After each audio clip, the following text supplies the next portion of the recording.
예, 오늘은 2024년 11월 3일 일요일이고요. 지금은 오전 7시 3분입니다.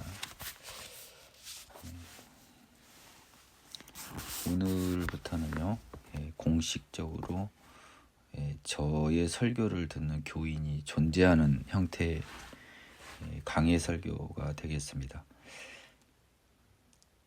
약 5개월 가까운 기간 동안 성경을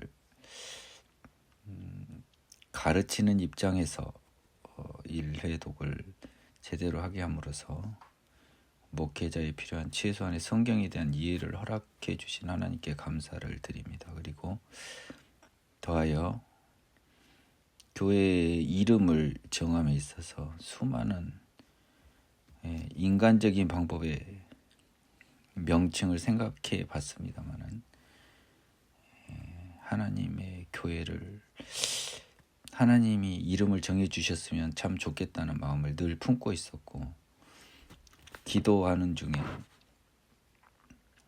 이 페어링 교회라고 하는 이름을 저는 받았다고 생각해요. 그래서 교회의 명칭까지 정해졌습니다.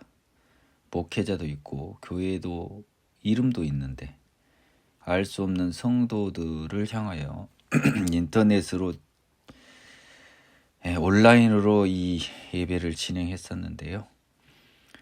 최근에 마태복음에 관한 이 해석을 통해서 교회라고 하는 것이 건물이 아니고 수가 아니고 하나님을 사모하는 하나님의 이름으로 모이는 사람들의 집합이고, 그 규모는 2명이어도 상관이 없다는 하나님의 말씀이 큰 인사이트를 줘서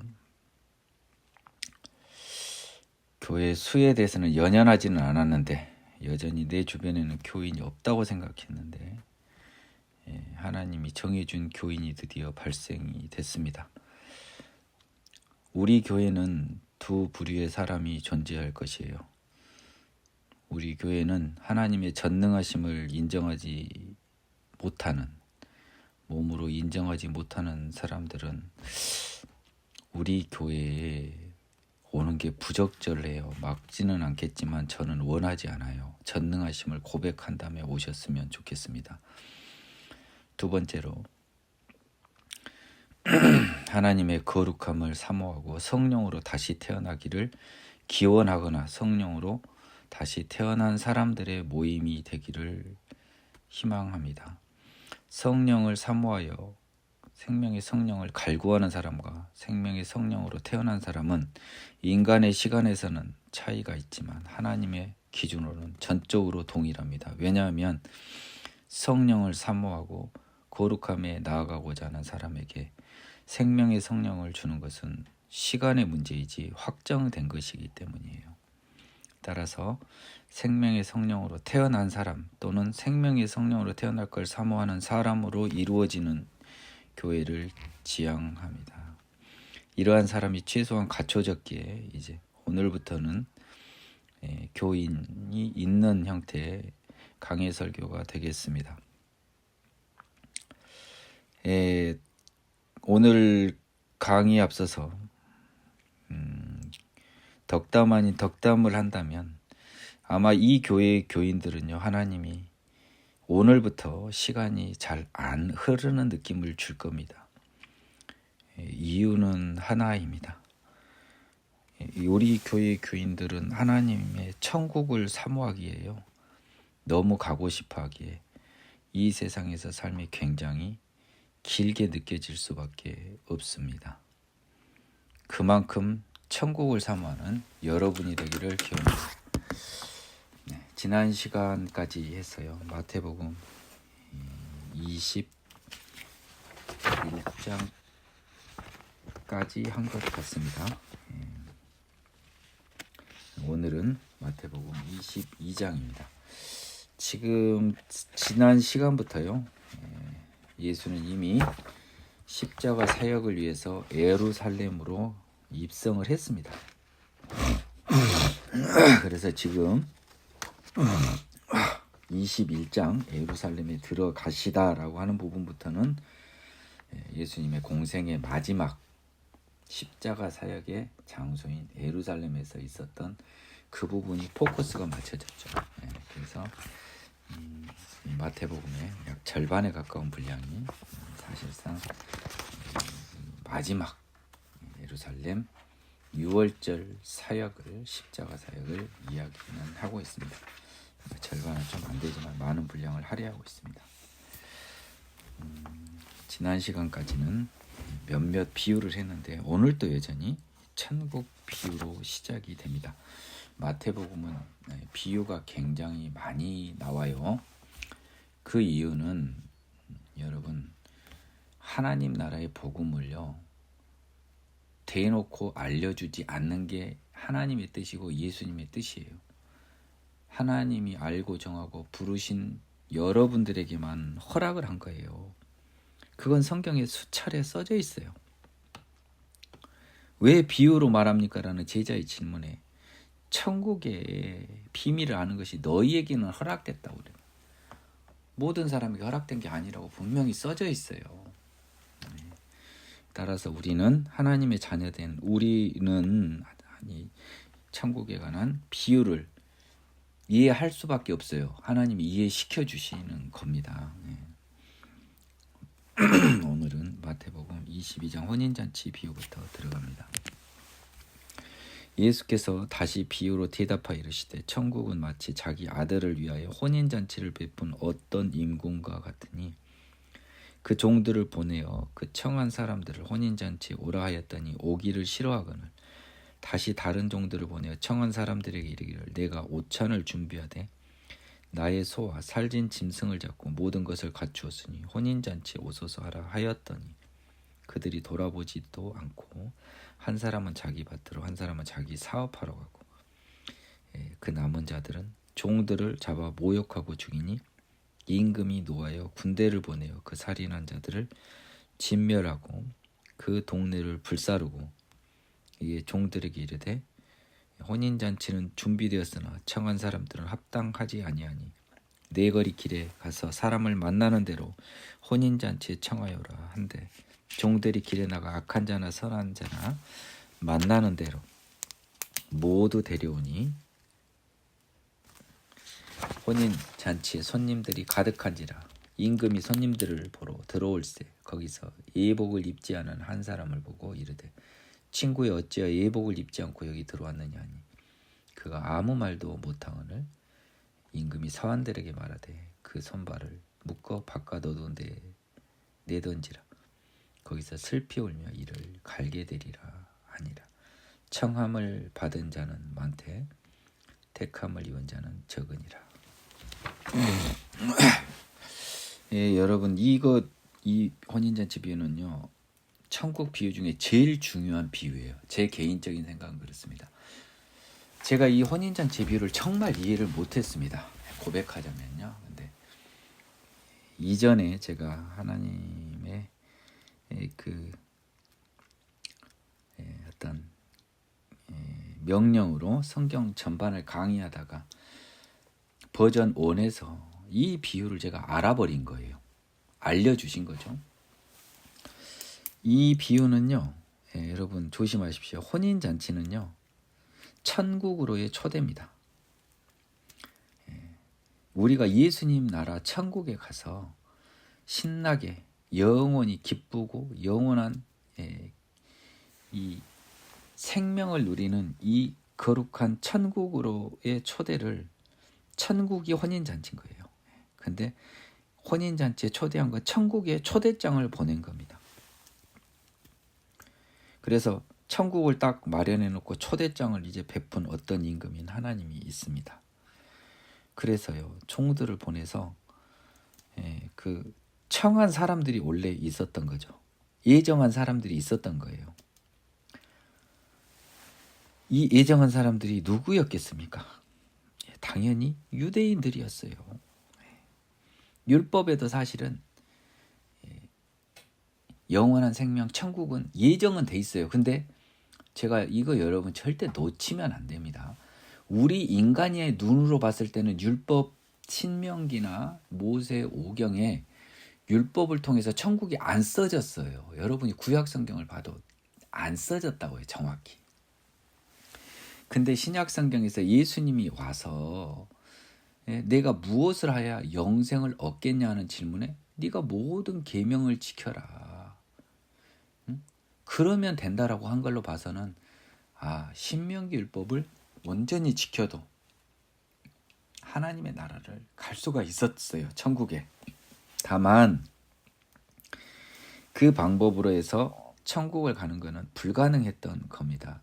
죄의 몸을 하고 있으니까 불가능했던 거예요.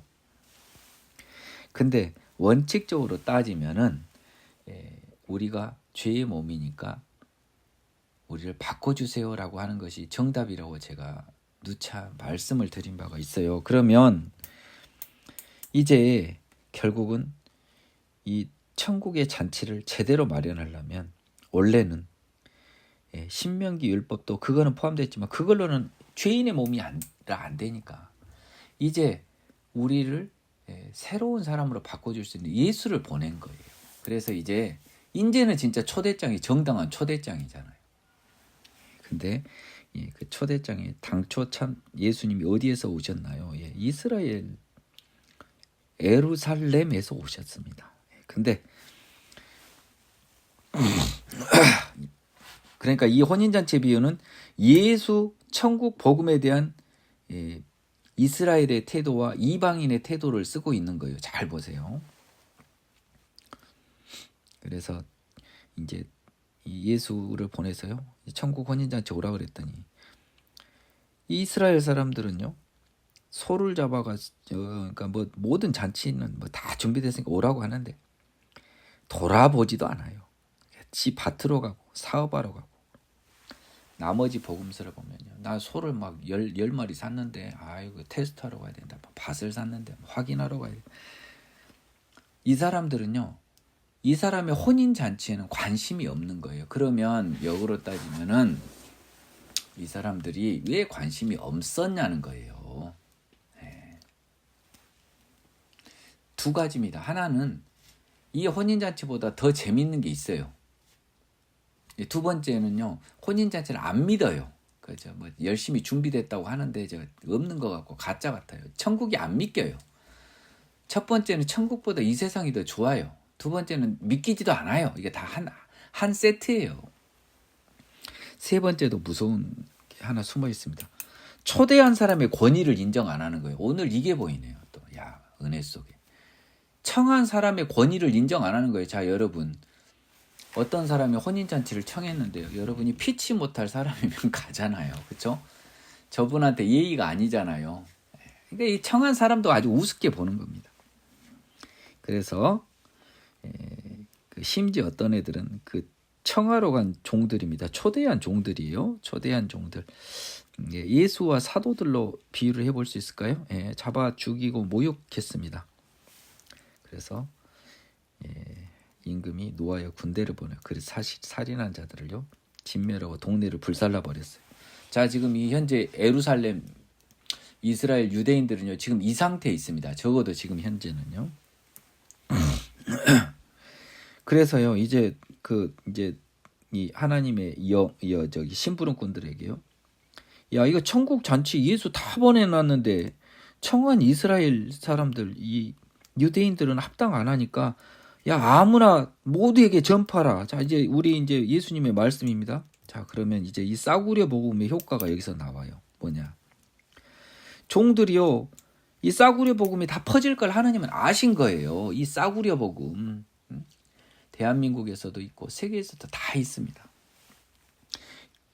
아무튼 뭐 나쁘게 표현하면 개나 소나 다 그냥 입으로 예수 하면 다 천국 간다고 지금 다 모입니다. 길거리 나가서 악한 자나 선한 자나가 그 말 아닙니까?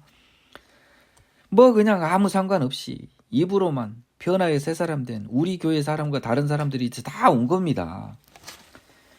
혼인잔치에 사람들이 북적북적해요. 근데 이제 임금이 보니까 거기 예복은 이게 영어로 웨딩 클로스, 웨딩 가먼트에서 혼인집에는 그 복식을 갖추고 와야 되나 보요. 유대 기준으로. 그냥 뭐 똥 묻은 걸레를 입고 오고 막 똥 냄새를 풍기고 있는 사람을 본 겁니다. 여기는 한 사람이지만 사실은 굉장히 큰 의미예요. 많은 사람이 그런다는 거예요. 똥 묻은 옷을 입고 왔어요. 걸레를 입고 왔습니다. 어울리지 않는 곳에 온 거예요. 예수의 새 생명으로 안 태어난 애가 분위기 파악 못하고 온 겁니다. 예. 그래서 보통은 이 근처에 얼씬도 안 하고 다 지옥 알아서 가는데 얘는 지금 분위기 파악 못하고 온 거예요. 나도 그냥 얼레벌레 하고 온 겁니다. 야, 너 왜 안 입고 예복을 입고 오지 않았냐라는 거. 이 예복은 여러분 우리가 이 예수의 피로 생명의 성령으로 정말 더러움을 벗고 깨끗하게 다시 태어난 것을 예복으로 비유한 거예요. 그래서 너는 왜 걸레 똥냄새 나는 애가 여기 왜 들어왔냐? 할 말이 없죠. 왜? 주변 사람은 다 똥냄새 난다고 하얀 옷인데 지 옷만 걸레고 똥냄새인 게 너무 이제 확인이 됐어요. 그냥 쫓아내버렸어요. 슬피 울며 이를 간다는 건 후회한다는 표현이 우리랑 느낌이 좀 다릅니다. 이게 억울해한다는 게 아니에요. 후회하는 거예요. 청함을 받은 자는 많되 택함을 입은 자는 적으니라. 결론은 이겁니다. 이 사실 이 비유의 결론은 여러분 뭐가 중요한지 잘 봐야 돼요. 이 결론은 제일 중요한 건 뭐냐. 자, 청함을 받은 자는 많았어요. 자, 이스라엘이 먼저 청함을 받았습니다. 근데 걔들은 아예 안 믿고 우습게 알고 안 오고 지 생활에 이 세상에 바빠요. 그래서 얘들 대부분 택함을 못 입었죠. 자, 이방인도 많이 받았어요. 근데 우리가 착각하는 게 입지 않은 한 사람이라 해서 한 사람이 아니라니까요. 결론은 14절이에요. 청함을 많이 받아서 개나 소나 다 왔단 말이에요. 근데 택함을 입은 자는요. 생명의 성령으로 태어나는 것이 않으면 택함을 입은 게 아니에요. 근데 그 자는 적다는 거예요. 이 한국 표현이 그렇습니다만 영어 표현은 굉장히 무섭게 써져 있어요. 여러분. For many are invited, but few are chosen이라고 해서 영어로 a few만 해도요. 여러분 제가 엊그저께 말한 그 칠병이어라고 우리는 알고 있잖아요. 떡 7개와 물고기 2-3마리, 두어 마리라고 써져 있습니다. 물고기 2-3마리의 표현이 영어로 a few예요. a few.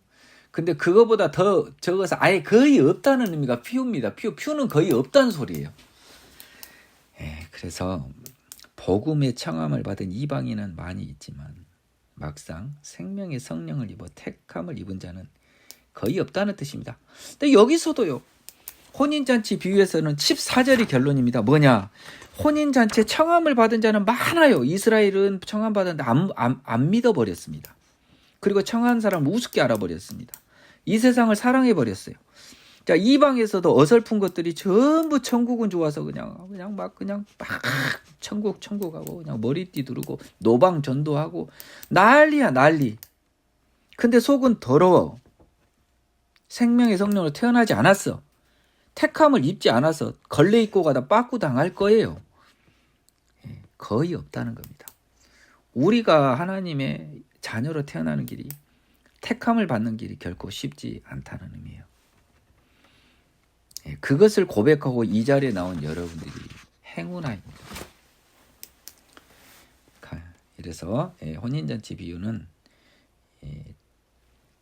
유대인과 이방인의 복음에 대한 태도. 유대인들은 아예 무시해버렸습니다. 복음을, 예수를. 이방인은요, 개나 소나 되는 줄 알고 전부 그냥 아주 그냥 분위기 파악 못하고 왔습니다. 그러면 한마디로 특징이 뭡니까? 유대인들은 안 믿고 이 세상을 너무 사랑해. 말만 하느님 존중한다면서 하느님의 초대를 우습게 봐버려요. 이방인들은 뭐예요? 또 한편. 선인이나 악인이나 다 끌어당기니까 개나 소나 다 오는 게 이방인들의 특징이에요. 뭐냐면 얘들은 진지하게 생각 안 하고 온 거야. 그냥. 좋대. 그거. 좋아. 교회 다녀봐. 좋아. 뭐가 좋아요? 뭐가? 그렇게 좋은 거는 불교에도 있어요. 여러분 잘 생각해 보세요. 청함을 받은 자는 많되 택함을 입은 자는 거의 없느니라가 결론입니다. 없지 않아요. 근데 있어요. 그 있는 그 수에 여러분이 포함될 것을 기도하는 게 아니라 저는 믿습니다. 이제 가이사에게 세금을 바치는 것. 이에 바리새인들이 가서 어떻게 하면 예수를 말의 올무에 걸리게 할까 상의하고 자기 제자들을 헤롯 당원들과 함께 예수께 보내어 말하되 선생님이여 우리가 아노니 당신은 참되시고 진리로 하나님의 도를 가르치시며 아무도 꺼리는 일이 없으니 이는 사람을 외모로 보지 아니하심이니이다. 그러면 당신의 생각에는 어떠한지 우리에게 이르소서. 가이사에게 세금을 바치는 것이 옳으니까 옳지 아니하니까니. 예수께서 그들의 악함을 아시고 이르시되 외식하는 자들아 어찌하여 나를 시험하느냐. 세금 낼 돈을 내게 보이라 하시니 데나리온 하나를 가져왔거늘 예수께서 말씀하시되 이 형상과 이 글이 누구의 것이냐. 이르시되 가이사의 것입니다. 이에 이르시되 그런즉 가이사의 것은 가이사에게 하나님의 것은 하나님께 바치라 하시니 그들이 이 말씀을 듣고 놀랍게 여겨 예수를 떠나가니라. 좀 여러분들은 쉽게 생각하는데요. 저는 개인적으로 굉장히 어렵게 생각하는 구문입니다. 자, 쉽게 생각하는 이 모든 세상의 목사님들 그리고 저도 일단 이 뜻이 포함되어 있다는 거 봐요. 근데 여기에는 굉장히 중요한 비밀이 제가 모르는 비밀이 숨어 있는 것 같습니다. 바리새인들은요. 예수를 말의 올무에 걸리게 할까 상의하고 있는데 자, 이 16절에서요. 당신은 참되고 하나님 도 가르치고 꺼리는 일 없고 눈치 안 보고 외모를 안 보니까 가이사에게 세금 바치는 게 옳으니까 옳지 않으니까는 무조건 세금 내지 말라는 쪽으로 예수를 몰아가고 있는 거예요. 그렇잖아요. 왜냐하면 로마의 식민지잖아요. 지금 여호와의 나라가 지금 로마의 식민지예요. 그래서 식민지 국민으로서 식민지 세금을 내는 것이 옳냐 그러냐라고 지금 물어보는 겁니다. 그러면서 당신은 눈치 안 보잖아요. 가이사한테 목 잘려도 상관없잖아요 라고 하는 거예요. 그러면서 가이사를 통해서 예수를 가이사에 대한 반역의 올무로 죽이거나 예수를 아주 망신을 주기 위해서입니다. 그래서 이 문제를 낸 거예요. 너는 아마도 틀림없이 이 강요한 거 아닙니까? 자, 마치 뭐하고 똑같아요. 막 어디 싸울 자신도 없는 사람한테 아니야 네가 이겨 막 너는 뭐 힘이 세 태권도 배웠으니까 붙어봐 막 이런 막 억지로 뻔히 질 사람한테 그 막 분위기 띄우는 뭐 못된 사람들처럼 지금 바리새인은 예수님을 말의 올무에 걸리게 하려고 어떻게든 세금을 내지 않아야 된다. 가이사에게 세금을 내는 것은 옳지 않다라는 답변을 지금 강요하고 있는 것이 딱 보입니다. 예수님은 그들의 마음을 알죠. 야, 왜 나를 시험하냐는 거예요. 지금 뭐냐면 내가 그 말의 올무, 세금을 낼 필요가 없다라고 하는 거예요. 그 말을 하려고 나를 시험한 거예요. 자, 그러면 여기서 조금 오늘 또 하나 조금 조심스럽게 보입니다. 지금 예수님을 시험하는 거잖아요. 뭘 시험하냐면 저 양반이 틀림없이 옳지 않다고 해야 되는데 말의 올무에 걸릴 것 같아서 옳다라고도 할 수 있고 그러면 이래도 저래도 예수는 다 꽝이에요. 옳지 않다고 할 것 같은데 옳지 않다고 하면 가이사한테 혼나고 옳다고 하면 이제 그 이스라엘 백성한테 좀 무시를 당하겠죠. 그렇기 때문에 이 사람들은 지금 하나님을 시험하는 지금 죄를 범하고 있는 것입니다. 세금 낼 돈을 내게 보이라 하시니 데나리온 하나를 가져왔는데 이 형상과 이 글, 즉 이 돈에 있는 이 사람의 얼굴과 돈에 써진 이 문구가 누구의 것이냐라고 했습니다. 그래서 가이사의 것이고요. 이제 로마 글씨지 않습니까? 그러니까 가이사의 것은 가이사에게, 하나님의 것은 하나님께 바치라 하시니 나는 이것이 해석이 안 된다는 거예요. 왜냐하면 이 일반 목사님들은 뭐라고 말씀하시냐면 yes or no를 요구하는 바리새인에게 가장 현명하게 답변하셨다 라고 이야기하거든요. 그래서 로마의 세금도 부정하지 않으면서 하나님의 세금이라고 하는 표현은 좀 적절하지 않습니다만 율법에 따라 하나님에게 바치기로 돼 있는 예물이나 11조 등의 이런 것들도 부정하지 않음으로써 이 바리새인들이 이 예수와 노를 원한 바리새인들한테 이 현명한 답으로 피해갔다라고 하는데, 내가 물어볼게요. 그러면 내 그분들한테 물어볼게요. 도대체 뭐가 가이사의 것이고 뭐가 하나님의 것이에요? 그럼 액면상 이 동전이 가이사의 것입니까? 이 말씀에서 굉장히 내가 풀지 못하는 가장 큰 핵심은 뭐냐면요, 이 형상과 이 글이 누구의 것이냐라는 거예요. 그래서 형상과 이 글이라고 하는 것에 아마도 비밀이 숨어 있을 겁니다. 느낌에는 그래요. 이 형상, 이 글, 즉 가이사의 얼굴이 그려져 있고 가이사의 글인 히브리어, 이스라엘 말인 히브리어가 아닌 라틴어, 로마의 말이 써져 있어요. 그래서 하느님이 아닌 형상을 한 것이에요. 중요한 거니까요. 하나님의 형상이 아닌 이 형상과 또 하나님의 그린 히브리어가 아닌 이 로마 글은 누구 것이냐는 거예요. 그것은 가이사의 것인데요. 그러면 하나님의 형상과 하나님의 글, 히브리 글이 아닌 율법에 명하지 않는 로마의 라틴법이 요구한 것, 그리고 하나님이 아닌 가이사, 가이사, 로마 황제가 로마 글로 요구한 것은 로마 글에 따라라. 내 해석입니다. 가이사의 것은 가이사에게, 하나님의 것은 하나님의 것이라는 정확한 의미는 뭐냐면, 로마의 사람이 로마의 글로 요구하는 것은 로마의 그 법에 따르면 따라라는 거예요. 너희들이 따라라. 따르든지 말든지 알아서 하라가 사실은 생략되어 있는 겁니다. 따라라라고 하는 것이 가이사의 것은 가이사에게로 주든지 말든지라는 것이 약간 숨겨져 있는 것 같아요. 하나님의 것은 하나님께 바치라는 것은 명령입니다. 가이사의 것은 가이사에게 바치라고 하는 것은 명령은 아니에요. 가이사가, 이 로마의 황제가 로마의 법을 통해서 너희에게 강요한 것을 너희가 내는 것은 내가 강제할 것은 아니다. 근데 가이사에 써진 글대로 해라는 거예요. 그건 너희들이 알아서 판단하라는 겁니다. 옳다 옳지 않다가 아니라는 거예요. 이 사람들이 지금 옳습니까? 옳지 않습니까? 라고 했단 말이에요. 그러니까 너희들이 하든지 말든지 하라는 거예요. 근데 하나님의 것은 뭡니까? 하나님의 형상을 가진 하나님이 하나님의 말씀, 히브리어 말로 명령한 것이 있어요. 그것은 하나님의 자녀면 당연히 지켜야 되는 것 아니겠어요? 그래서 가이사의 것을 가이사에게 바치는 것은 너희들이 하든지 말든지 가이사의 법대로 하든지 말든지는 알아서 해라. 근데 법에는 그렇게 돼 있다. 나는 모른다. 옳은지 옳지 않은지 나는 모른다. 하나님의 것은 하나님에게 바치라. 나는 이게 옳다고 생각하는데 너희들은 뭐 알아서 해라.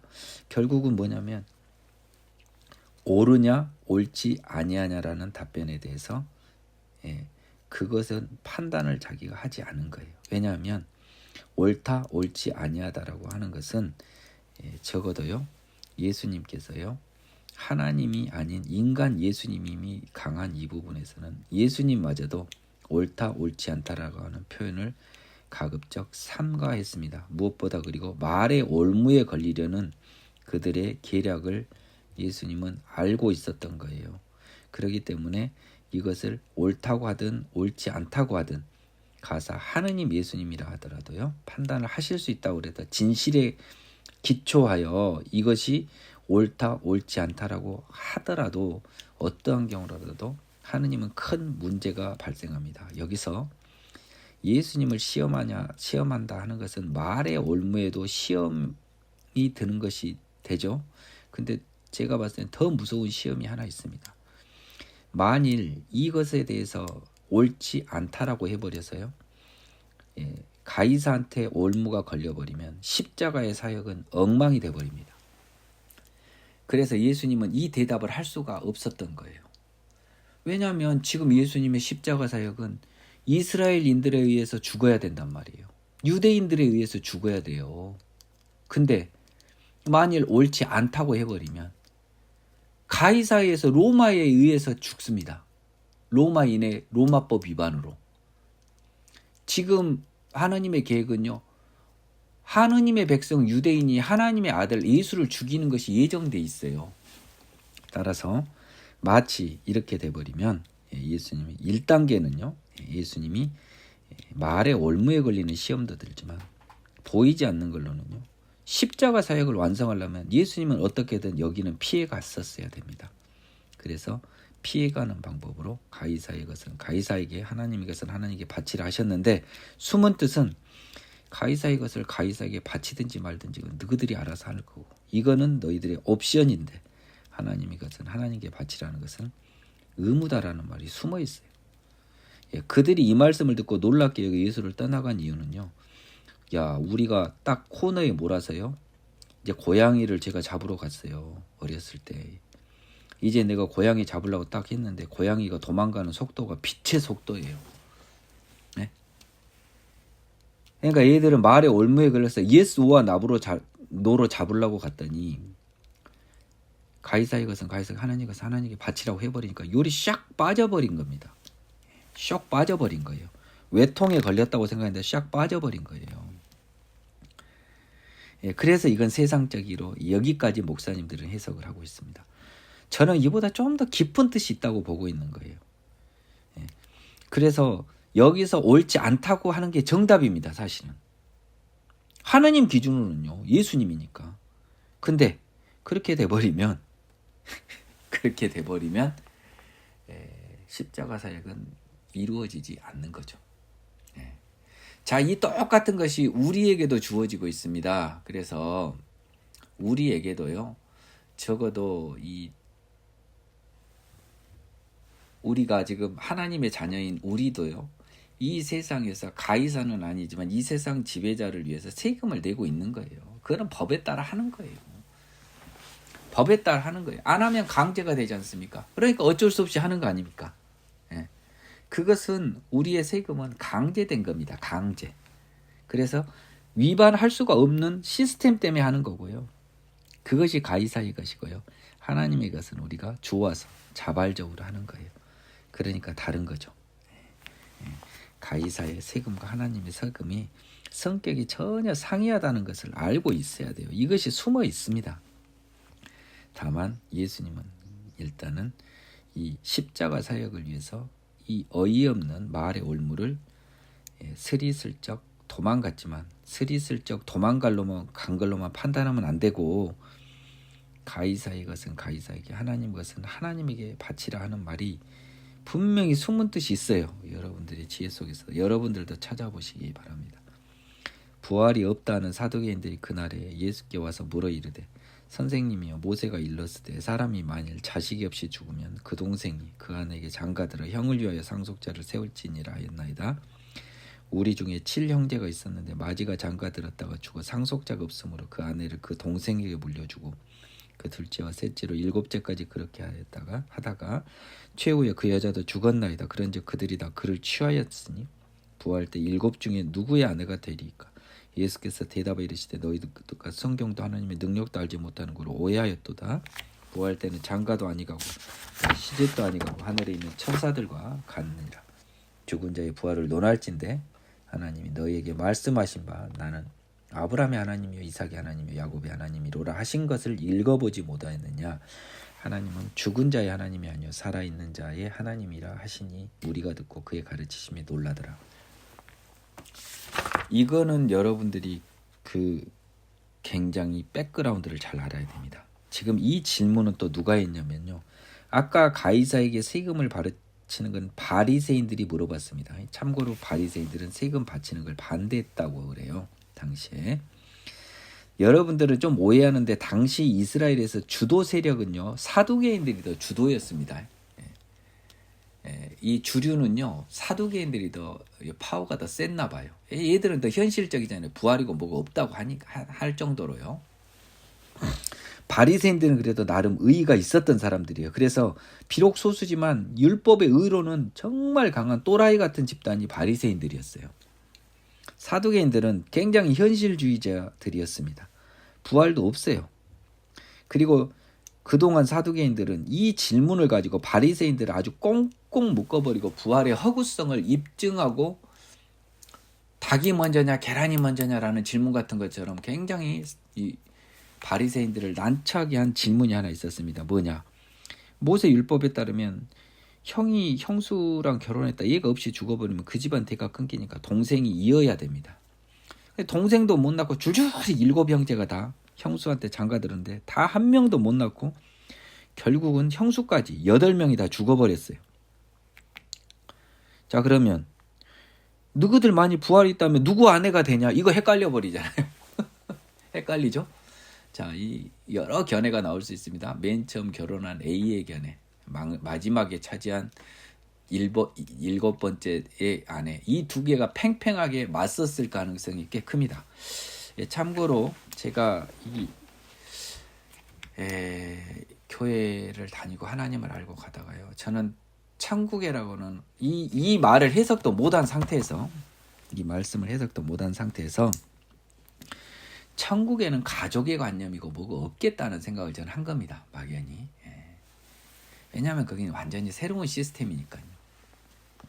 근데 굉장히 믿음이 좋은 분이 당연히 있다는 거예요. 가족이 당연히 알고 만난다는 거예요. 내가 엄청 놀랐어요. 굉장히 놀랐습니다. 어떻게 저런 생각을 할 수 있을까? 자, 그런 생각을 다 하는 거예요. 자, 이제 그런 사람들을 그 믿음이 컸던 그분을 기준으로 생각해 보자요. 천국에서는 가족들 다 만난다고 생각한대요. 안 돼요. 자, 그러면 이 문제에 딱 걸려버리는 거예요. 그러면 어쩌자는 거예요? 이 여자는? 이 여자는 첫 번째한테 가야 돼. 7번째 가야 돼. 아니야, 2번째는 내가 너를 제일 사랑했다 그래. 3번째 아들은 형수 몰랐죠. 내가 그때 형수 빚 갚아줬잖아요. 4번째는 진짜 나머지 어떤 사람보다 내가 제일 비싼 핸드백 선물해줬잖아요. 다 자기가 지금 이 형수의 아내라고 주장할 수 있잖아요. 여러분, 이 올무에 걸려버렸던 거예요. 그분. 나한테 그 질문을 받고 천국에서 가족 만난다고 한 사람은 딱 걸려버리니 딱 그런 마음에 바리새인들은 도대체 뭐라고 답을 해야 되냐고요. 답이 없어요. 야, 얼마나 바리새인들이 이 질문 때문에 얼마나 당해버렸을까 상상이 됩니다. 사두개인들은 이게 무소불위의 문제예요. 아주 한 방짜리예요. 바리새인들의 부활을 한 방에 날려버려. 만일에 바리새인들이 예수님과 같은 답변을 했으면 이 질문을 사두개인들이 왜 했겠어요? 예수님이 뭐라고 하냐면, 야, 너희들 성경도 모르고 하나님의 능력도 못하니까 너희들이 좀 착각했어. 아주 공손하게 꾸짖습니다. 부활 때는 장가도 시집도 안 가고 하늘에 있는 천사들과 같으니라라고 했습니다. 이걸 잘 알아야 돼. 그러니까 민기영 전도사가 찍었던 게 맞았어요. 이걸 풀지도 못하고. 부활한 천국에서는요, 전부 다 하나님의 자녀로 다 똑같아요. 심지어 이제 천사로 비유를 했습니다. 천사들은 가족이 있습니까, 없습니까? 여러분들이 이게 눈치를 잘 채야 돼요. 천사들은 가족이 없어요. 너희들도 천사들처럼 하나님의, 걔들은 심부름 거지만 너희들 하나님의 자녀로서 그냥 가족이 없어. 천사들의 가장 큰 특징은 너희들은 가족이 있지만 시집 장가니까 뭘 만드는 겁니까, 여러분? 시집 장가는 혼인을 통해 가족을 만들잖아요. 우리 아버지 어머니도 사실 우리 할아버지 할머니가 결혼해서 생긴 거 아니에요? 그러니까 모든 가족 제도는 지금 결혼해서 생긴 거니까 결혼 안 해. 그럼 다 따로국밥이란 소리야. 그러면 역으로. 그래? 그 애들이 지금 이해를 못 해요. 지금 하나님은 이미 답 끝났어요. 사실은 여기서 게임이 끝났습니다. 다 따로국밥이다. 다 각자 하느님의 자녀인 아들, 딸에 불과하다. 7 아들과 1 딸에 불과하다. 이 답이 끝났는데 얘들이 멍하거든. 자, 예수님이 부연 설명합니다. 이거 진짜 어려운 말입니다. 제가 이것을 알기까지 물경 3년에 가까운 시간이 걸렸어요. 사람들은 어설프게 막 이야기해요. 잘 알지도 못하면서. 여러분들도, 우리 교인 여러분들도 정확히 모른다고 나는 짐작을 해요. 자, 보세요. 죽은 자의 부활을 논할진데 하나님이 너에게 말씀하십니다. 나는 이 글씨를 잘 읽어야 됩니다. 지금 31절은 뭡니까? 자, 부활을 내가 설명한다라고 한 거예요. 죽은 자의 부활 설명한다. 잘 들어. 자, 부활을 논하니까 지금 뭐예요? 지금 이 논의의 포커스는 뭐예요? 지금 천국 내가 설명해 준다 이 말이에요. 여러분 조심하세요. 내가 부활을 논할진데 이 말은 내가 이제 천국 설명해 줄게. 야, 내가 아브라함의 하나님, 이삭의 하나님, 야곱의 하나님이로라 하신 것을 읽어보지 못하였느냐. 끝. 여기서 이제 멈춰요. 내가 모세한테 있잖아. 나는 아브라함의 하나님이요, 이삭의 하나님이요, 야곱의 하나님이로라 한 거는 사실은 내가 죽은 자의 부활을 전제로 한 표현, 즉 천국을 전제로 한 표현이었다는 것이 여기에 딱 숨겨져 있는 거예요. 예, 모세한테 이 말을 한 게 천국에서 부활한 아브라함, 이삭, 야곱을 전제로 한 거예요. 자, 왜 그런지 민기영 전도사가 설명을 해드립니다.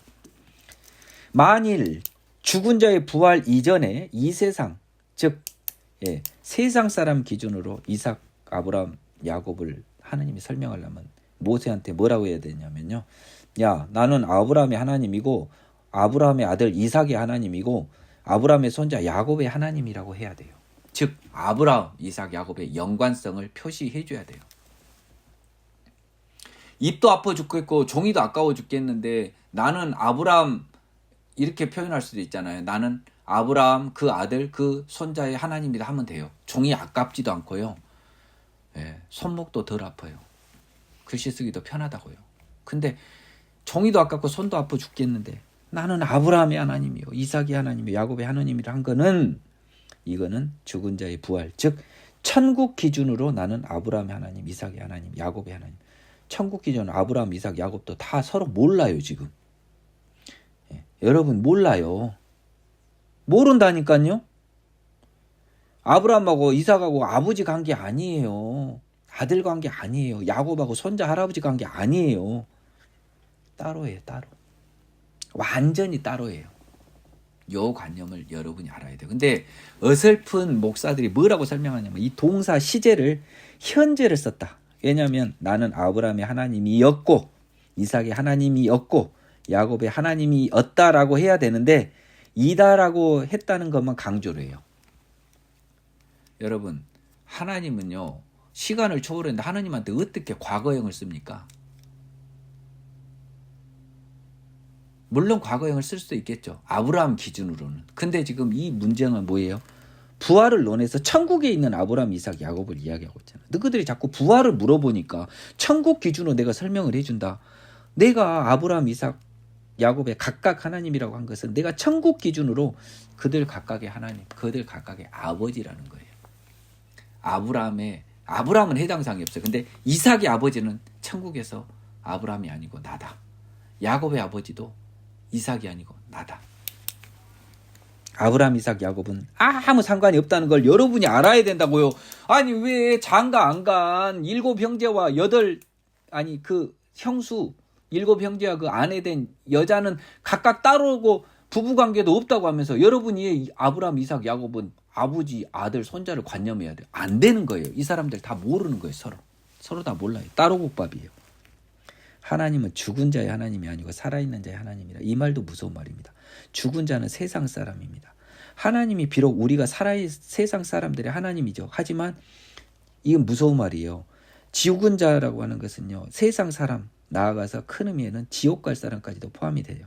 근데 또 우리가 세상에 있는 부활 전에 이 죽은 자, 그 세상 사람 기준 하나님이 아니고요, 살아있는 자, 즉 천국에 있는 자의 하나님이라는 거예요. 그러니까 우리한테 지금 하나님이 우리 교인 여러분들 하나님을 만나고 있어요. 여러분에게서 하나님은요, 새로 태어난 영의 기준으로 하나님이에요. 세상 사람 기준 하나님이 아니라는 거예요. 이게 무서운 말입니다.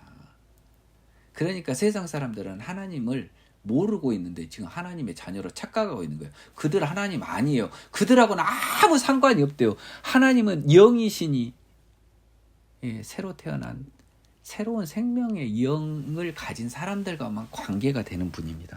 그리고 그 살아있는 자의 하나님인데 그 살아있는 자들은 천국에서 하나님의 능력으로 부활한 그 천국에서 성경에 따르면 모두 천사처럼 하나님의 자녀로서 동등일 뿐 아무런 가족관계가 없어요.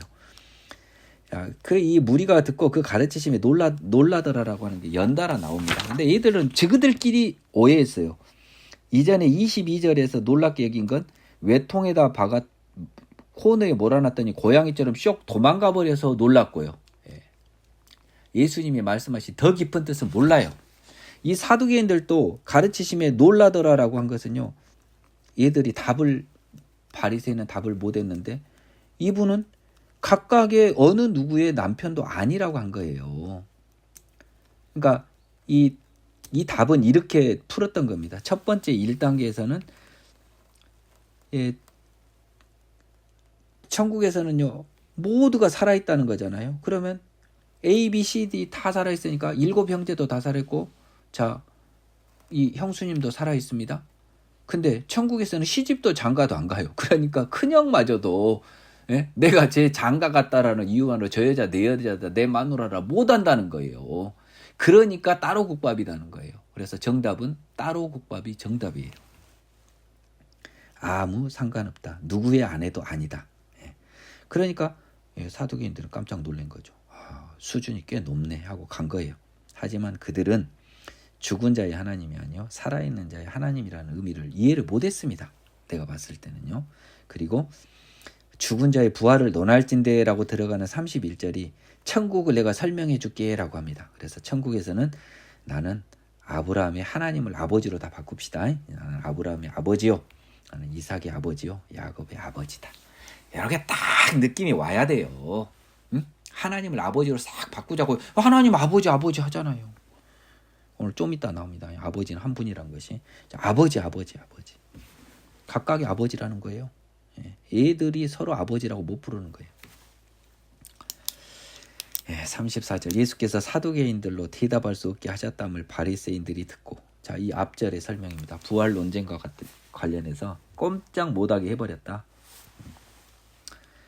바리새인들이 모였는데 야, 저 사람이 굉장히 지금 내공이 센 사람인 걸 인정한 거예요. 우리는 다 지금 사두개인들의 저 질문 앞에 완전히 어디 이 사람은 이 소리 큰아들의 마누라다 막내의 마누라다 막 별의별 소리를 1번과 7번 갖고 아주 별의별 설이 난무했을 텐데 갑자기 예수라는 사람이 와서 꼼짝 못하겠다는 소문이 돈 겁니다. 그래서 바리새인 대표 중에 한 율법사가 예수를 이제 시험하여 묻습니다. 자, 이것도 우리가 뭘 추측해 볼 수 있냐면요.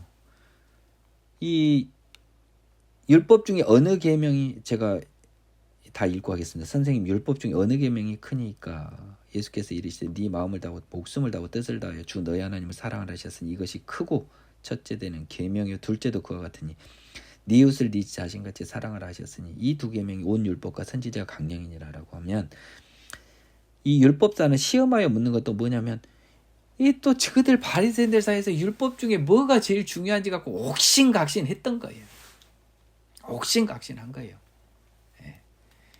그래서 한번 이 사람 내공이 어느 정도인가 보고자 하고 한번 물어본 겁니다.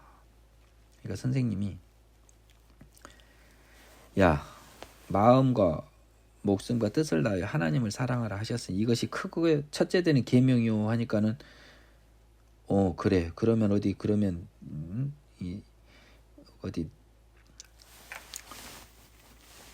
하나 둘 셋 넷 1, 2, 3, 4 말고 5, 6, 7, 8, 9, 10은 한번 보자.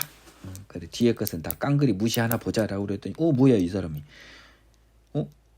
이것이 첫째 되는 계명이라고 해놓고 둘째도 그와 같으니 네 이웃을 네 자신같이 사랑하라 했다고 버렸습니다.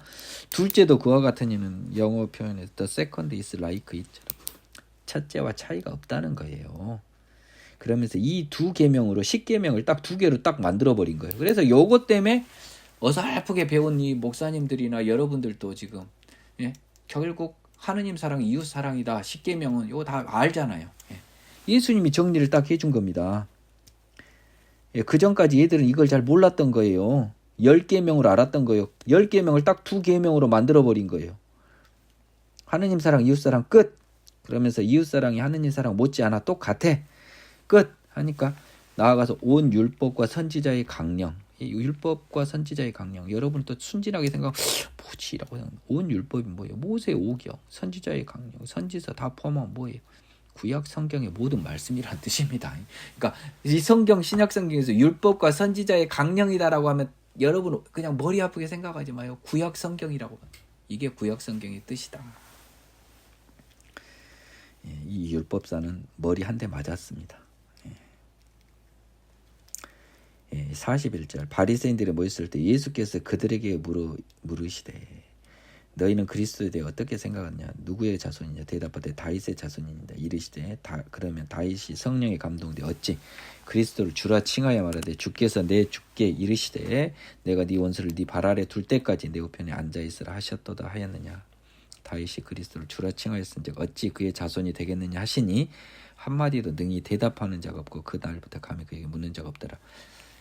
이거는 그렇게 어렵지는 않은데요. 이 성경을 읽는 방법이에요. 지금까지는 잘 보세요. 그러니까 여러분들이 대충 보지 마요. 지금 세금 바치는 건 바리새인들이 예수한테 물었습니다. 부활 논쟁은 사두개인들이 예수한테 물었습니다. 가장 큰 계명은 바리새인 대표 중에 율법사가 예수께 물었습니다. 자, 이거는 거꾸로 예수가 바리새인들한테 물었습니다. 이런 걸 잘 보라고요. 자, 이제 얘들이 그냥 꿀 먹은 벙어리처럼 예수 앞에는 완전히 깨갱이 돼버린 거예요. 그래서 이제 하면서 이제 좀 고수들이 보통 이제 얘들 깨갱하면 한마디 툭 던지지 않습니까? 거꾸로 물어봅니다. 너희들은 이제 더 물어볼 거 없잖아요. 나 한번 굉장히 쉬운 문제 한번 물어보자. 야, 너희는 그리스도가 누구 자손이냐? 어디서 들은 건 있어가지고 다윗의 자손이라고 아주 촐랑스럽게 아주 쉽게 대답합니다. 바로 탁 걸렸습니다. 시편에 나옵니다. 이 부분이요.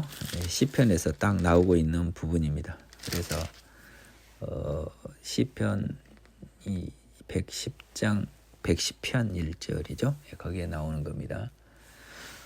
주께서 주가 로드로 납니다. 내 주께 가드의 로드 뒤에 게 로드더라고요. 그래서 이 하나님이 내 주께는 이게 동일인이잖아요. 동일인이 아니잖아요. 누가 누구에게니까. 그러면 느낌상 주께서는 하나님이고 내 주가 분명히 메시아란 말이야.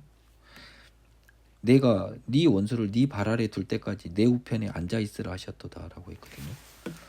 그러면 주가 내 주께 이르시되 주께서 내 주께 이르시되라고 해서 이 다윗이 성령에 감동되어요. 이것은 다윗의 시라는 겁니다. 참고로 조심하세요. 여러분 다윗이 성령에 감동돼 어찌 주를 그리스도라 칭하여 말하되라고 해서 이 44편은 시편인데 또 멀뚱 제가 지금 성경을 내가 타이핑을 한 걸 갖고 있기 때문에 시편이 지금 없어요. 잠깐 제가 보겠습니다. 이게 여러분들이 이런 걸 되게 조심해야 되는 거예요. 시편 110편은 다윗의 시라고 써졌잖아요. 제목이. 다윗의 시. 자, 근데 요것을 관념하지 않고 다윗이 성령이 감동돼 어찌 이 말을 했지라고 하지. 아니 시편에 다윗의 시예요. 다윗은 지금 두 사람을 다 자기 위로 한 사람 주 또 다른 메시아 주 해갖고 둘 다 나보다 윗사람처럼 지금 이야기하고 있는 거죠. 분위기가. 그래서 다윗이 그리스도를 주라고 칭했어요. 두 번째 나온 주. 근데 어떻게 자손이 되냐는 거예요. 이 답답한 사람들아. 하나님의 이거 여러분들이 조심해야 됩니다. 성령에 감동된 다윗은요. 메시아를 주로 봐요. 그렇죠? 그런데 성령의 감동이 없는 사람들은 구약 성경을 형식적으로 읽다 보면 분명히 메시아는 다윗의 계통으로 옵니다. 그래서 이스라엘인들은 다윗의 계통으로 하는 인간 메시아를 기다렸어요.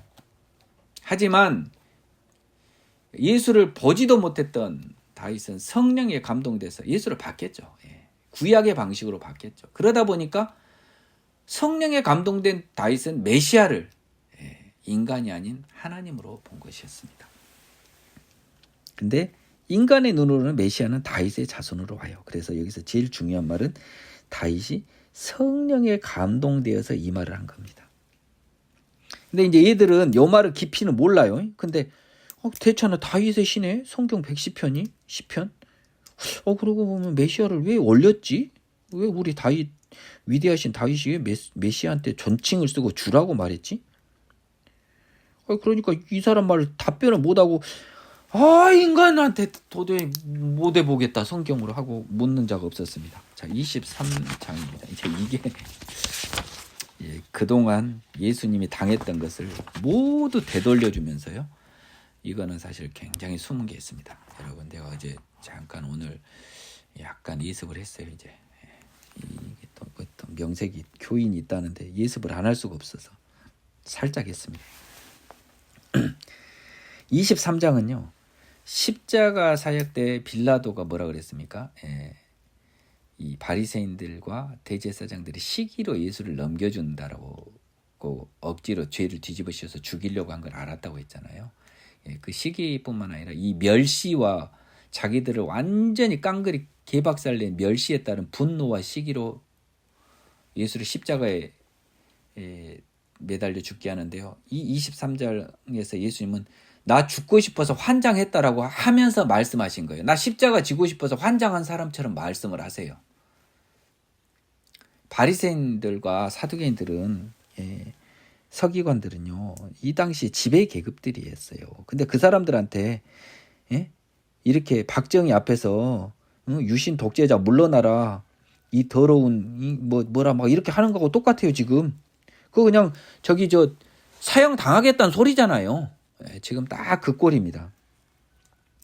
예수께서 무리와 제자들의 말씀을 이르시되 서기관들과 바리새인들이 모세의 자리에 앉았으니 그러므로 무엇이든지 그들이 말하는 바는 행하고 지키되 그들이 행하는 바는 본받지 말라. 그들은 말만 하고 행하지 아니하며 또 무거운 짐을 묶어 사람 어깨에 지우되 자기는 이것을 한 손가락으로도 움직이려 하지 아니하며 그들의 모든 행위를 사람에게 보이고자 하나니 곧 그 경문띠를 넣게 하며 옷수를 길게 하고 잔치의 윗자리와 회당의 높은 자리와 시장에서 문안받는 것과 사람에게 랍비라 칭함을 받는 것을 좋아하느니라. 그러나 너희는 랍비라 칭함을 받지 말라. 너희 선생은 하나요? 너희는 다 형제니라. 땅에 있는 자를 아버지라 하지 말라. 너희 아버지는 한 분이시니 곧 하늘에 계신 이시니라. 또한 지도자라 칭함을 받지 말라. 너희의 지도자는 한 분이시니 곧 그리스도시니라. 너희 중에 큰 자는 너희를 섬기는 자가 되어야 하리라. 누구든지 자기를 높이는 자는 낮아지고 누구든지 자기를 낮추는 자는 높아지리라. 자, 여기까지는 제자들한테 한 말인데 사실은 이 상황은 지금 잘 여러분이 이 화면을 봐야 돼요. 이 상황은 지금 서기관 바리새인들 막 다 깔려 있습니다. 뭐라고 말하냐? 거기도 제자들도 있어요. 먼저 제자들한테 제자들아 들으라. 뭐 제자들만 듣습니까? 서기관과 바리새인들도 다 뒤에 있어요. 근데 야, 쟤들 서기관과 바리새인들이 모세의 자리, 즉 백성의 지도자의 자리에 앉았는데 야, 그들 말하는 것은 어디서 들은 풍어로 있어서 구약 성경을 막 이야기하니까 그 말하는 바는 잘 들어라. 근데 걔들은 말은 그렇게 하는데 행위는 본받지 마. 말만 하고 안 하는 애들이야. 벌써 찔리죠. 무거운 짐을 묶어서 사람 어깨에 지우되 자기는 한 손가락도 움직이려 하지 않냐는 사람처럼 너희들한테 뭐 많은 것을 부담을 지고 자기는 한 손가락도 안 해. 왜냐하면 사람을 섬겨야 되잖아요. 뒤에 나오잖아요. 낮아져야 되잖아요. 근데 별로 더 높아지려고 환장을 해. 한 손가락도 안 움직여. 그리고 아주 그냥 외식하는 자처럼 남 의식에서 잘 보이려고 남 보이려고 아주 환장을 해. 그래서 막 옷을 별나게 그냥 질질 그냥 끓는 경문띠로 해서 옷을 길게 하면 이게 좀 아마도 이게 길면 길수록 뭔가 좀 이 랍비 중에 고수, 뭐 태권도, 뭐 검정띠 막 이런 느낌인 거예요. 잔치에서는 뭐 윗자리, 회당, 높은 자리, 회당 여러분 잔치는 윗자리, 회당은 높은 자리니까요. 약간 느낌이요. 이 사람들은 이 자리가요. 뭐냐면 높낮이가 좀 있었던 거예요. 평평한데 앉지 않은 거예요. 우리도 지금 뭐 강대성 높지 않습니까? 그런 느낌처럼요. 강대상이 아닌 것도 한 여러 단계의 높이가 이렇게 있었던 것 같아요. 추측한데 한 7단계 정도. 예를 들면 시장에서 문안받는 것도 시장에서 문안받는 거 뭐니까 사람들한테 인사받는 거, 랍비라 칭함받는 거. 이거 똑똑한 선생님. 좋아해요. 근데 너희는 선생님이라 칭함 받지 마라. 선생님은 하나다는 거예요. 너희는 다 형제라는 겁니다. 하나님이죠, 선생님은. 땅에 있는 자를 아버지라 하지 말라. 아버지는 한번 이게 아버지란 말은 우리 파더를 말하지 않습니다. 파더의 따옴표가 찍혔더라고요. 뭔 말이냐? 우리가 그 진짜 큰 분을 막 대부라고 막 하잖아요. 갓파더 막 진짜 내 사부 막 대부 막 이런 의미 아버지예요. 예, 그런 아버지는 없답니다. 너희들이 말하는 그런 대부나 사부 같은 그런 아버지는 예, 하나님이다. 지도자, 너희 중에 지도자는 한 분이 그리스도라는 거예요. 예, 이제 그리스도 신이라고 했습니다. 이 말을 한 사람은 예수 그리스도 자신이에요. 근데 그럼 뭔 말입니까? 인간 예수가 지금 이야기하고 있다 이 말이에요. 이걸 딱 눈치를 채야 돼요. 인간 예수가 자기 속에 있는 영적 예수 그리스도라. 지금 인간 예수가 이렇게 전해주고 있습니다. 선지자로서요. 너희 중에 큰 자는 너희를 섬기는 자가 되어야 하리라. 그러니까 이제 아까 저기랑 반대지 않습니까? 손 하나 까딱하지 않는 게 아니고요. 높이는 자는 낮아지고 낮추는 자는 높아지는 마법과도 같은 복음의 역설. 여러분들이 이걸 유의해야 됩니다. 이제 13절부터는 본격적으로 바리새인과 서기관들을 혼내고 있습니다. 화 있을 진자 외식하는 서기관들과 바리새인들이 너희는 천국 문을 사람들 앞에 닫고 너희도 들어가지 않고 들어가려고 하는 자도 들어가지 못하게 하는도다.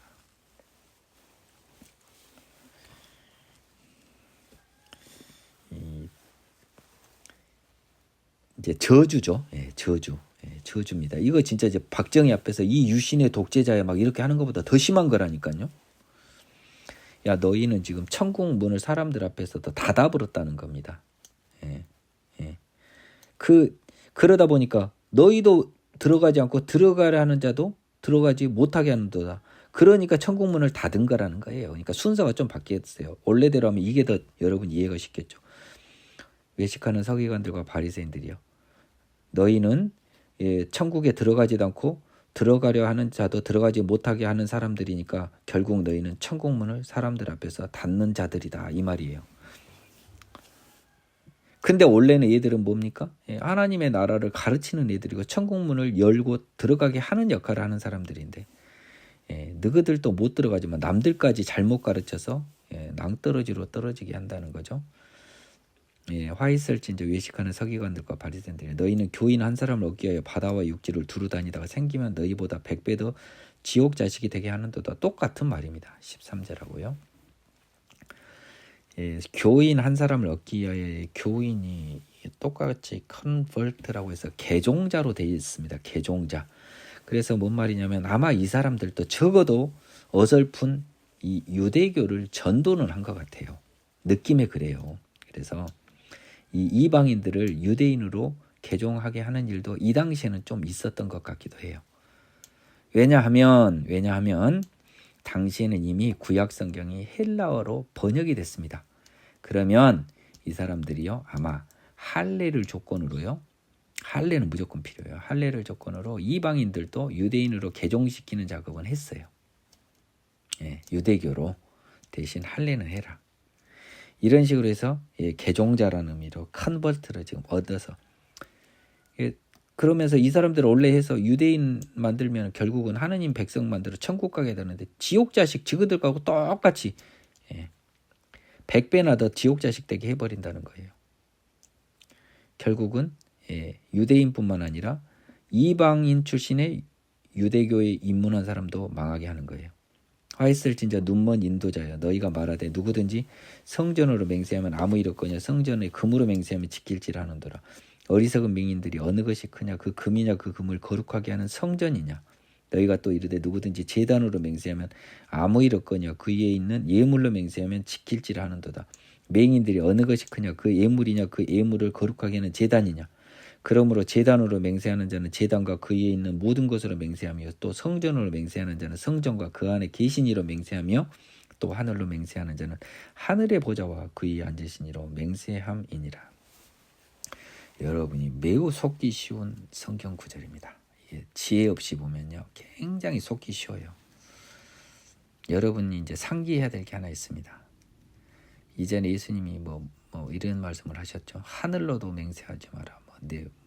나의 보좌고 땅은 나의 발등상이고 이래. 맹세하지 말라 그랬습니다. 여러분 맹세는 하는 게 아니라 그랬어요. 네 것은 하나도 없으니까. 네 머리로도 하지 말아요. 네 하나도 희게 건게 못한 머리로도 못해요. 우리는 맹세는 하면 죄입니다. 근데 얘들이 맹세를 아주 달고 살았다는 것을 우리가 추측을 해봐야 돼요. 그러면서 얘들이 어떤 맹세를 주로 많이 했냐면, 내 추측입니다. 주로 뭔 맹세를 많이 했냐면, 내가 있잖아, 얼마를 낼 거야 이번에. 자, 이 헌금 얼마 할 거야. 뭐 이게 이 성전을 뭐 걸고, 이제 성전을 걸고 맹세한 거예요. 성전을 걸었어요 지금. 또 내 이 제단을 걸고, 내가 이번에 가축 50마리 번제 하목제 그냥 이빠이 하나님한테 드릴 거야. 근데 성전과 제단으로 맹세했어요.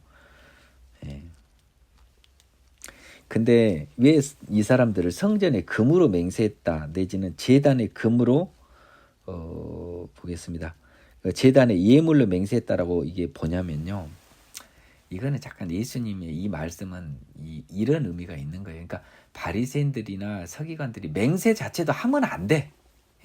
근데 이게 건방지게 이것들이 이 성전이나 제단을 걸고 분명히 맹세를 했어요. 어디서 알 수 있냐면, 성전으로 맹세하는 자는 성전과 그 안에 계신 이로 맹세하는 거잖아요. 즉 하나님으로 맹세하는 거고, 제단과 그에 있는 모든 것은 뭐예요? 하나님께 드리는 예물이잖아요. 근데 거기에는 여전히 하나님도 포함이 되어 있는 겁니다. 그렇기 때문에 이 엄밀히 이게 여러분들이 쉽게 생각하면, 얘들이 성전에 금으로 맹세하고 성전으로는 맹세하지 않았고 예물로 맹세하고 제단으로 맹세하지 않았다라고 약간 보여요. 근데 얘네들은 공통적으로 보면 지킬지라 해서 성전으로 맹세하고 제단으로 해서 돈과 내가 약속한 돈과 내가 약속한 이 가축은 내겠다라고 하는 이것은 반드시 자기가 지킨다는 이 의미가 포함이 되어 있습니다. 여러분 생각해 보세요. 바리새인들이 지금 이거 하면 제 돈 얼마 내겠습니다, 지금 가축 얼마 내겠습니다 하는 이 맹세를 한 거예요. 지금 내 성전을 걸고 내 제단을 걸고. 근데 예수님이 그 머릿속에 딱 들어간 거예요. 이것들은 지금 그 맹세를 하게 되는 것이 뭘 걸고, 사실은 말은 성전을 걸었다고 말은 그래. 근데 보니 이 머릿속은 성전에 있는 금, 그 금, 금이라고 하는 돈이라고 하는 것이 굉장히, 내가 이 맹세라고 이 돈을 준다고 하는 것을 굉장히 지금 이 금에 관심이 있고, 맹세를 하면서 하느님은 관심이 없어요. 내가 아까운 금이나 재물을 주는 것을 이 맹세를 하는데, 성전이나 제단을 맹세를 하는데, 기본적으로 이 사람의 머릿속에 온통 들어있는 것은 내 돈과 내 가축이에요. 머릿속에 들어있는 것. 근데 맹세는 성전을 걸고 제단을 했는데 머릿속은 돈과 가축이 들어있는데, 하느님은 그 이면에서도 이것들아, 그 돈과 가축이 뭔 의미가 있냐, 사실은 나를 걸고 네가 한 건데, 하나님 나를 걸고 한 건데, 네가 지는 네 깐에는 자기 의에 비추어서 내 돈과 내 재물이 깨질 걸 각오했기 때문에 머릿속에는 그 재물, 돈 막 생각하면서 이걸 걸고 맹세한 거야. 사실 의는 돈과 가축을 걸고, 말은 성전을 걸었지만 머릿속에서는 이 머릿속을 추정하고 있는 거예요. 말은 성전과 제단을 건 거예요. 뒤에 보면 보이잖아요. 여러분이 그 속을 다 보세요. 그런데 너희는 머릿속으로는 돈하고 가축만 있어. 지금 아까워 이 말이에요. 마음속으로는 너희들 아까워. 이 사람들아, 근데 이 너희들의 예물이나 금보다는 성전이나 제단이 훨씬 소중해. 그렇기 때문에 아까워하면 안 된다는 겁니다. 사실은 이게 생략이 돼 있어요. 보이지 않게. 자, 그 다음에 정말 생략된 건 뭐예요? 맹세할 수 없는 걸로 맹세했더니, 맹세는 저주인데, 죄인데, 죄도 범했을 뿐더러 그 맹세한 너희 머릿속을 하나님이 쓱 들어가 본 겁니다. 예수님이. 그랬더니 이것들이 펠라도 돈 내고 가축 냈다고 생색 아닌 생색이 지금 엄청 지금 하느님한테 지금 들이미는 거야. 내 돈, 내 재물. 그런데 네가 준 돈보다, 네가 바친 재물보다 하나님의 성소가, 하나님의 제단은 그 자체로 네 돈 없어도, 네 재물 없어도 거룩하다. 이 더러운 자야. 그리고 너희들의 맹세는 범죄야. 이제 이걸 이야기하고 있습니다. 이 바리새인들의 머릿속에 들어갔다 나온 하나님이에요. 화이스를 진저 외식하는 서기관들과 바리새인들이 너희가 박하와 회양과 근처에 11조는 들이되 율법이 더 중한 바 정의와 긍휼과 믿음은 버렸도다. 그러나 이것도 행하고 저것도 버리지 말아야 할지니라. 맹인된 인도자예요. 하루 사이는 걸러내고 낙타는 삼키는도다. 이제 바리새인들이 이제 11조는 열심히 해요. 박하와 해양 근처의 11조는 아마도 이 곡식이나 이 향료가 굉장히 비싼 거예요. 요즘으로 따지면 산양산삼, 그다음에 또 뭡니까? 뭐 굉장히 귀한 게 뭐가 있을까요? 뭐 능이버섯, 뭐 이런 것에 11조는 했어요. 아깝지만. 근데 이 율법에 더중한 바 정의, 긍휼, 믿음은 11조만 하면 되지. 정의, 긍휼, 믿음은 뭐가 있어요? 예. 자기 간에는 어떤 인간적으로는 좀, 그러니까 박하와 회양과 근처의 11조 속에는 뭐가 들어있냐면 얘들이 지금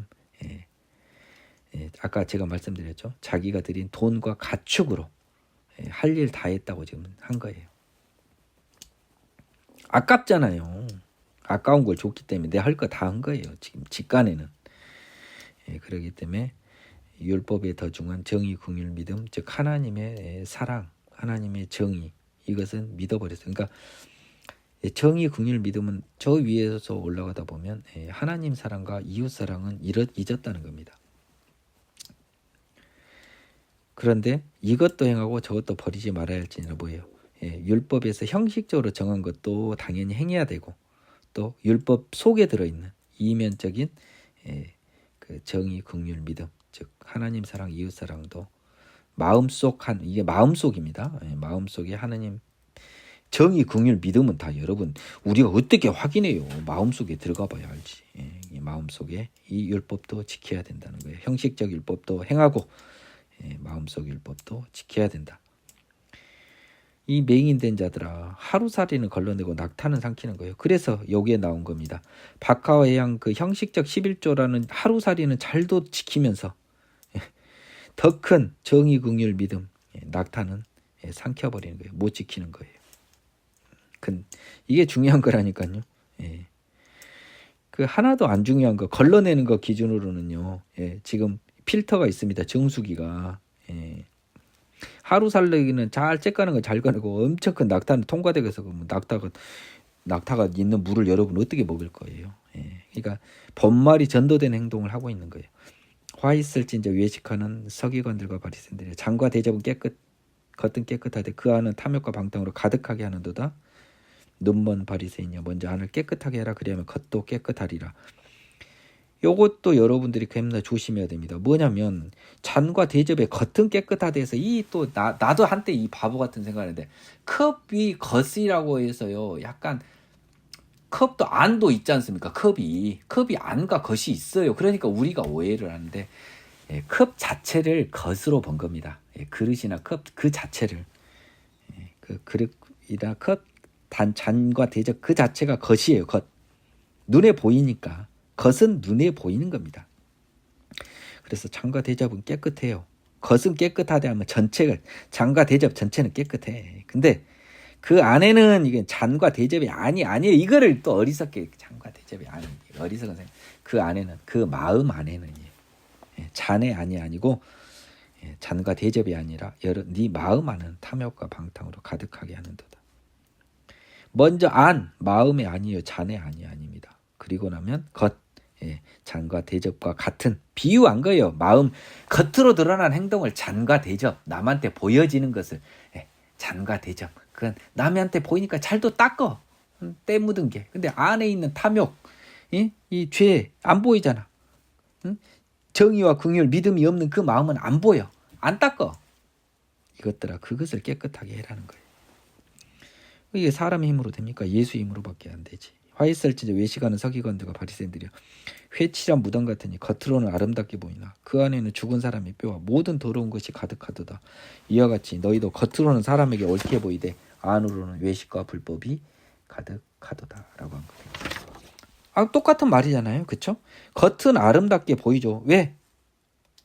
그러니까 그 잔과 대접의 겉을 깨끗하게 닦는 것처럼 그래서 얘들을 뭐에 비유했냐면 회칠한 무덤으로 비유를 했습니다. 이제 무덤이긴 한데 이제 좀 깨끗하게 좀 관리는 해놓으면은 일단 이제 무덤이 깨끗해 보여서 순간적으로 이 깨끗하다는 느낌을 갖지만 그 안 속에는 사실 얼마 안 된 무덤이라면 썩은 냄새가 날 거 아닙니까? 시체 썩은 냄새가.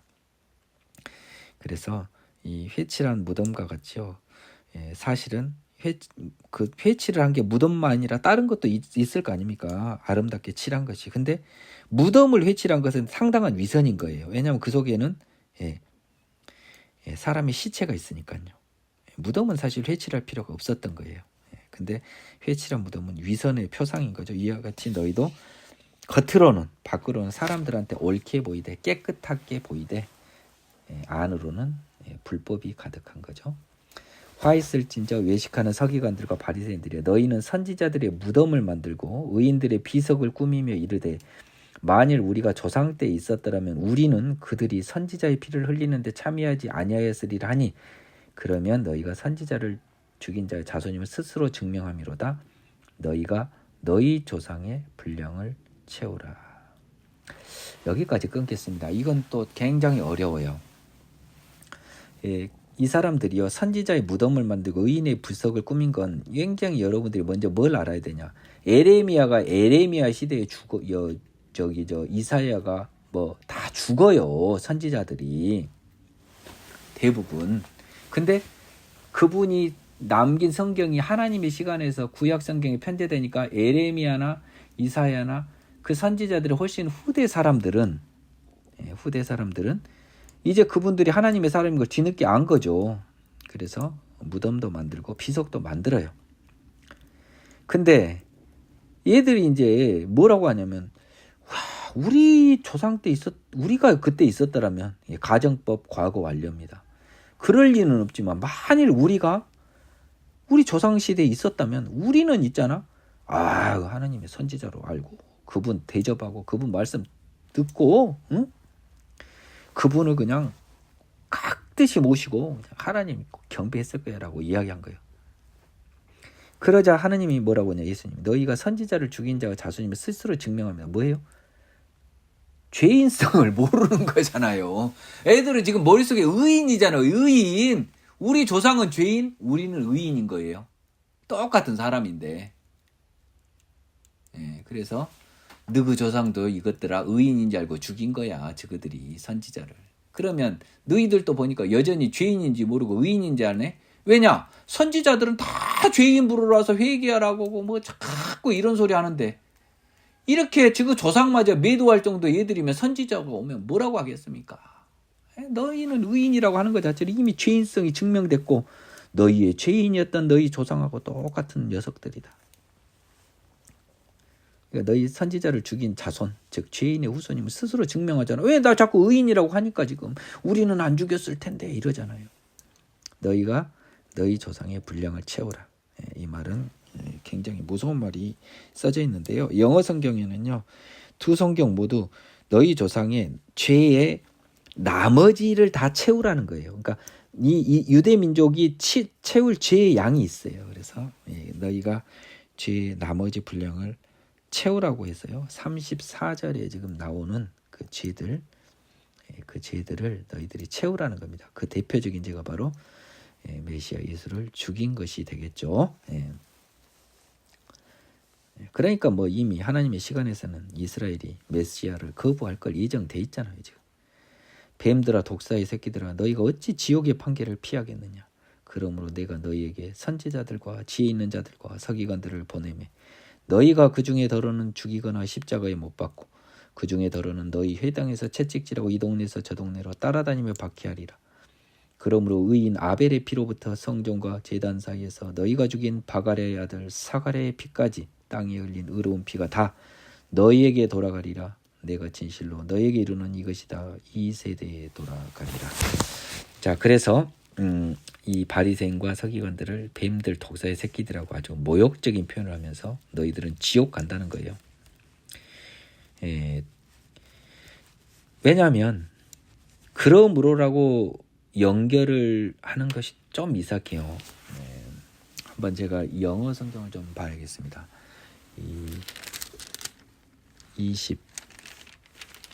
23장에서 34절입니다. 데어포라고 영어에서도 데어포로 나왔네요. 좀 어색한 접속사입니다. 우리가 쉽게 생각하기에는요. 여러분이 그러므로는 이것에 이어지는 느낌이 강해요. 그렇다면 그 나머지 분량을 채우라 그러므로예요. 그러므로. 나머지 분량을 채우라고 하는 말에 이어지는 거예요. 그래서 나머지 분량을 채워야 되니까 내가 너희에게 선지자들과 지혜 있는 자들 서기관들을 이제 보내면 너희가 또 죽이고 십자가에 못 박고 뭐 해당의 채찍질하고 이 동네 저 동네 따라다니면 박해한다. 거기 뭡니까 예루살렘과 가이사랴를 왔다 갔다 하면서 바울을 박해했던 유대인들을 생각해 보면 재밌어요. 예. 그래서 이거는 34절은 32절에 이어지는 겁니다. 여러분들이 조심하세요. 이 그러므로는 32절의 그러므로라고요. 이런 것도 많이 여러분들이 고민을 해봐야 됩니다. 왜냐하면 33절하고는 굉장히 어울리지 않는 접속사입니다. 그러므로 의인 아벨의 피로부터 성전과 제단에 서 너희가 죽인 바가랴 아들 사가랴는요, 이게 아마 여러분들이 좀 우리 두 교인들이 몰라. 왜냐하면 구약의 열왕기서나 역대서를 보면요, 유다의 왕 중에서 요시아라고 하는 요아스라고 하는 아주 어린 왕 시절에 여호야다라고 하는 제사장이 있었습니다. 그 제사장의 아들 중에 스가랴라고 하는 사람이 있었는데요, 아마 그 사람이 이 성전에서 죽습니다. 그래서 최초 죽음이 나왔던 아벨의 죽음, 가인에 의한 억울한 죽음이죠. 그리고 스가랴의 억울한 죽음까지 이 세상의 억울한 죽음이 겁나 많아요. 근데 아벨의 피로부터 사가랴 피까지라고 하는 것은 사가랴가 아니라 사실 스가랴입니다. 이 이후에도 억울한 죽음은 많은데 표현이 뭡니까? 아벨의 피는 어디서 발생한 겁니까? 땅에서 발생한 거죠. 이거는 성전과 제단 사이에서는 성전에서 발생한 겁니다. 하나님 앞에서요. 그래서 이 세상의 모든 곳에서 발생한 죄를 포함하려고 성전과 제단 사이에서 죽은 사가랴를 집어넣은 겁니다. 그래서 이 모든 의로운 피, 즉 억울한 죽음들, 하나님의 자녀의 억울한 죽음들이 다 너희 죄인들에게 돌아간다. 지옥의 독사들에게 돌아간다. 내가 너희에게 진실로 너희에게 이르노니 이것이 다 이 세대에 돌아가리라라고 되어 있습니다. 이 세대라고 하는 것은 여러분 굉장히 좀 유의하세요. 지금 굉장히 세대를 30년으로 보기가 어렵습니다. 사단의 세대로 볼 가능성이 아주 큼을 유의하시기 바랍니다. 37절 예루살렘아 선지자들을 죽이고 내게 파송된 자들을 돌로 치는 자여 암탉이 그 새끼를 날개 아래 모음같이 내가 네 자녀를 모으려고 한 일이 몇 번이더냐. 그러나 너희가 원하지 아니하였도다. 보라 너희 집이 황폐하여 버려진 바 되리라. 내가 너희에게 이르노니 이제부터 너희는 찬송하리로다. 주의 이름으로 오시는 이 할 때까지 나를 보지 못하리라 하시니라. 이 37절이 약간은 결론입니다. 뭐냐? 지금 예수님은 죽고 싶어 환장하듯이 이미 나를 죽여달라고 바리새인과 서기관들을 자극했습니다. 그리고 심판을 했죠. 이스라엘에 대해서 바리새인과 서기관들로 대표되는 육적인 이스라엘의 심판을 이미 선언했습니다. 그리고 나서 하나님의 안타까운 마음이 표현이 되고 있습니다. 뭐냐? 예루살렘, 육적 이스라엘이죠. 유대인들아, 선지자 죽이고 너희한테 하나님이 보내준 자를 돌로 치고 암탉이 새끼 몸같이 얼마나 하나님이 그들을 지켜 보호하려고 했지만 원하지 않았답니다. 지금 이 시대의 서기관과 바리새인들도 그렇지 않습니까? 이게 하나님의 시간에서는 어떻게 보면 정해진 겁니다. 그래서 유대인들은 이제 황폐하여 버려진 바 된다는 겁니다. 언제까지? 주의 이름으로 오시는 이여 찬송하리로다. 즉 예수님을 경배 찬양할 때까지, 예수님을 메시아로 인정할 때까지, 예수님을 그들이 인정하지 않았던 하나님의 아들로서 죄인들을 대신하여 돌아가시고 나아가서 죄인들에게 살아나심으로써 죄 없이 죽은 사람은 거룩하게 부활할 수 있다는 하나님의 증거로서, 이것이 중요합니다. 여러분, 자꾸 여러분 죄를 위해서 죽고 끝나면 뭐예요? 그분이 죽으셨지만 의인인 인간으로 무조건 살아난다라고 하는 거 보여주려고 인간의 몸을 갖다 죽었다 살아난 걸 몸소 보여준 거예요. 왜? 죄가 없어서 살아난 것을 몸소 보여준 진정한 메시아였습니다. 이 예수님을 온전히 인정할 때까지는 너희는 나를 보지 못한다는데 이거는 하나님입니다. 하나님마저도 보지 못하는 거예요. 예수님을 인정하지 않는 한 하나님이 유대인에게 나타나지 않아요. 유대인들은 하나님을 지금 하나도 못 만났는데 저것들끼리 뻘 제사를 지금 드리고 있는 거예요. 오늘은 사실은 그 예수님께서요. 오늘의 강의 여러분 특히 조심해야 될 거는요. 23장에서요. 뭐가 있냐면 예수님께서 십자가의 사역을 자초하고 계세요. 나를 죽여주라라고 하고 있는 걸 여러분이 읽어내야 됩니다. 그러면서 결국 예수님을 받아들이지 않을 걸 다 알고 있어요. 37절 보면요. 23장 37절 보면 그렇지만 너희들은 나를 인정하지 않는 한 하나님마저도 볼 수 없고요. 하나님은 너희를 떠나 있을 거라는 겁니다. 이스라엘 민족들이 사실 내 강의를 들어야 되는데 참 안타까워요. 자, 이래서 이 모든 십자가 사역에 필요한 이스라엘인의 대표인 바리새인과 사두개인들은 도발을 예수님은 완전히 마치셨습니다. 이제 이들이 분노와 시기로 예수를 죽일 일만이 남게 된 것입니다. 오늘은 여기까지 합니다. 그리고 오늘부터는 이게 강해 설교 플러스 듣는 사람이 있기 때문에요. 여러분들은 여러분의 개인적인 예배 시간에서는 제 강의가 마쳐진 다음에 감사 찬송, 찬송가 90장, 주 예수 내가 알기 전 찬송하시고 주 기도문으로 예배를 마무리하시기 바랍니다. 이상입니다.